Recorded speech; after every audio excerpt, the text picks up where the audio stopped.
Hoje a gente vai mergulhar no mundo da PNL e como ela pode nos ajudar a superar medos e fobias. E medo todo mundo tem, né? É verdade. Mas e se a gente dissesse que a PNL pode te dar um empurrãozinho para uma vida mais livre e corajosa? Bem-vindo a mais um podcast da PNL Mastery Series X. Que legal. E como é que a PNL enxerga o medo? Sabe, a PNL nos mostra que o medo não é um monstro invencível. Ufa, ainda bem. É uma resposta que a gente aprende ao longo da vida. E por causa de experiências que a gente teve. Isso mesmo. Muitas vezes o medo tá ligado a experiências passadas ou crenças que a gente carrega, tipo medo de falar em público por causa de uma vez que você gaguejou na escola. Ou medo de altura porque alguém te falou que é super perigoso. Faz sentido. Mas então se a gente aprende a ter medo, a gente também pode desaprender. Exatamente. E é aí que a PNL entra com tudo, mostrando que dá para reprogramar essas respostas e mandar o medo para bem longe. E me conta, quais são as ferramentas que a PNL oferece para a gente vencer esses medos? Olha, o livro traz várias técnicas. Nossa, que legal. Uma que eu acho super interessante é a dissociação visual-sinestésica. Isso é nome complicado. Como é que funciona? Imagina você assistindo um filme da sua memória de medo. Tô imaginando. Só que em preto e branco, de longe, e com uma trilha sonora engraçada, tipo Benny Hill. Nossa, que ideia genial. É como se a gente tirasse o peso daquela memória, transformando ela em algo até divertido. Mas me explica melhor como isso funciona na nossa mente. A dissociação atua no nosso sistema nervoso, sabe? Quando a gente revive uma memória com muita carga emocional, nosso corpo reage como se a gente estivesse lá de novo. A gente sente tudo de novo, né? Com a dissociação, a gente cria um distanciamento, diminuindo a intensidade da emoção e o poder que aquela memória tem sobre a gente. Faz todo sentido. É como se a gente conseguisse controlar o volume das emoções, né? E essa técnica do switch, como é que funciona? Essa é outra técnica poderosa. É como trocar um pensamento negativo por um positivo num piscar de olhos. Nossa, que rápido! Você identifica o que te causa medo, imagina uma cena positiva e poderosa e swisha entre elas, tipo um passe de mágica mental, até a imagem positiva dominar. Switch entre elas. Isso mesmo. Adorei essa visualização.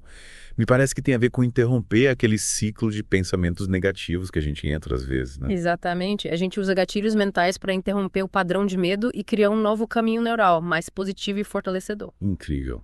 E o legal é que dá para usar a técnica do switch para várias situações, não só para lidar com medo. Show de bola. E depois de switchar, o que a gente faz? Aí entra a ancoragem. Coragem. Você associa essa nova resposta, essa sensação de poder e confiança a um gesto ou palavra. Interessante. É tipo criar um botão de coragem para acionar quando o medo bater. Essa ideia de ancoragem é fascinante. É como se a gente pudesse acessar um estado emocional positivo num estalar de dedos. Isso é. Mas como a gente faz isso na prática? Pode usar um exemplo. Claro. Imagina que você tem medo de falar em público. Esse é um medo bem comum. Depois de usar o switch para trocar a imagem de nervosismo por uma de confiança, você pode fechar o punho e dizer mentalmente, eu sou poderoso. Essa combinação de gesto e frase se torna sua âncora de confiança. Entendi. E aí, sempre que precisar falar em público, é só ativar a âncora, fechar o punho e pronto.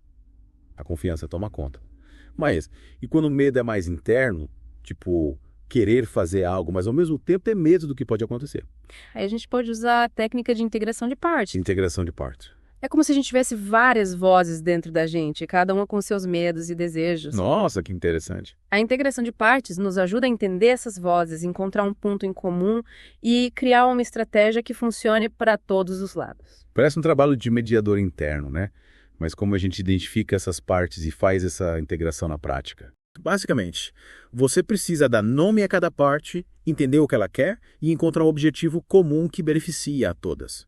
Interessante. É como fazer as pazes com nossos próprios medos. E essa técnica da linha do tempo, como ela entra nesse processo de superação. A linha do tempo usa a visualização para reorganizar nossas memórias e expectativas. Visualização. É como editar nosso próprio filme mental, colocando a memória que causa medo lá no passado, bem distante e pequena, e se projetando no futuro livre e empoderado. É como se a gente reescrevesse a história do medo, tirando o poder que ele tem sobre a gente. E essa técnica do espelho me conta mais sobre ela. Com a técnica do espelho, a gente cria uma nova identidade mais forte e confiante. Uma nova identidade. Você se olha no espelho, imagina a versão de você que já superou o medo, descreve suas qualidades, adota sua postura, como se estivesse ensaiando para a vida real. Que legal. Parece um exercício de autoafirmação e visualização super poderoso.